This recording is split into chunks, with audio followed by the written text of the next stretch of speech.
হরিশ্চন্দ্রপুর থানা এলাকার ফতেপুরে শুরু হলো আজ থেকে 7 দিনব্যাপী শ্রীমদ্ ভাগবত কথার আসর। এলাকার নেতাজি ক্লাবের উদ্যোগে এই কর্মসূচি অনুষ্ঠিত হয়।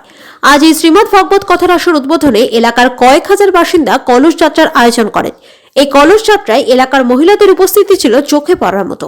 অনুষ্ঠানের উদ্যোক্তা নেতাজি ক্লাবের সদস্য অরিন্দম মণ্ডল বলেন, প্রতি বছরের ন্যায় এই বছরেও আমরা এই ভাগবত কথার আয়োজন করেছি। এলাকার কয়েকটি গ্রামের সহযোগিতা এবং নেতাজি ক্লাবের উদ্যোগে এই কর্মসূচি আমরা সরস্বতী পুজো উপলক্ষে করে থাকি। শ্যামসুন্দর মহারাজ ভাগবত পাঠ করবেন। আজ এই উপলক্ষে একটি কলস যাত্রার আয়োজন করা হয়েছিল।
আমরা আজ সরস্বতী পুজো উপলক্ষে আমরা 7 রাত্রি ব্যাপী ভাগবত পাঠ অনুষ্ঠানের আয়োজন করেছিলাম।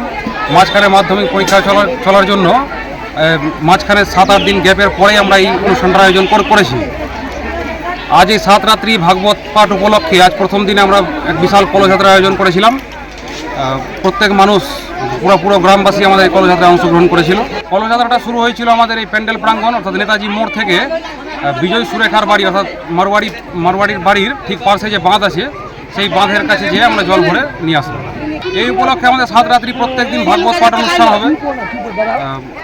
অনুষ্ঠানের শেষে প্রত্যেক মানুষকে প্রসাদ বিতরণ করা হয় এবং 7 দিনের অন্তে যেদিন 7 দিন সেদিন আমাদের পুরো গ্রামবাসী সহ আশেপাশে যত গ্রামবাসী রয়েছে তাদের জন্য নরনারায়ণ সেবার আয়োজন করা হয়। এই অনুষ্ঠানটা আয়োজন করছে পুরো ফতেপুর গ্রামবাসী, ফতেপুর পেমাই নতুন পাড়া এবং প্রত্যেকের সহযোগিতায় এবং নেতাজি ক্লাবের উদ্যোগে এই অনুষ্ঠানটা হচ্ছে।